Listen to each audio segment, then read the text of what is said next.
In my video on nuts and breast cancer prevention, I featured data from the Harvard Nurses study suggesting early nut consumption may be a viable means for breast cancer prevention. A follow-up study involving the daughters of the nurses corroborated the findings. Those eating more peanut butter, nuts, beans, lentils, soybeans, or corn were found to just have a fraction of the risk for fibrocystic breast disease, which places one at higher risk for cancer. And the protective effects were found to be strongest for those most at risk, the ones with a family history of breast cancer. A new study even found just 2 handfuls of nuts a week may protect against pancreatic cancer, one of our deadliest cancers. We're not sure why they work. Nuts are described as nutritionally precious, packed with all sorts of goodies, which may explain some of the mechanisms by which nut components induce cancer cell death and inhibit cancer growth and spread in vitro, but which nuts work the best? In my video number 1, Anti-Cancer Vegetable, we learned that 2 classes of vegetables, the broccoli family of vegetables and the garlic family of vegetables, most effectively suppress cancer cell growth. Then in Which Fruit Fights Cancer Better?, cranberries and lemons took the title. What about nuts? Well, in terms of antioxidant content, walnuts and pecans steal the show. 25 walnuts has the antioxidant equivalent of 8 grams of vitamin C. That's like the vitamin C found in 100 oranges. But how do they do against cancer?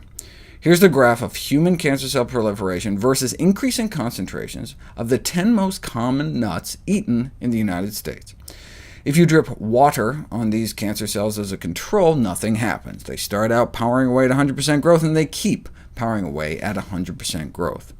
And hazelnuts, pistachios, and Brazil nuts don't seem to do much better. Pine nuts, cashews, and macadamia nuts start pulling away from the pack. Almonds appear twice as protective, having cancer cell growth at only half the dose, but these final 3 are the winners, causing a dramatic drop in cancer proliferation at just tiny doses: walnuts and pecans, with the bronze going to peanuts. This was nuts versus human liver cancer cells, like they did in the fruit study. They found similar results pitting nuts against human colon cancer cells, which is particularly useful since ingested nuts would come in direct contact with colon cancer tumors in the real world, whereas for something like breast cancer, even if nuts suppressed breast cancer growth in a petri dish, that doesn't necessarily mean nut consumption would suppress breast cancer growth in the breast, since the protective nut compounds might not even get absorbed into the bloodstream.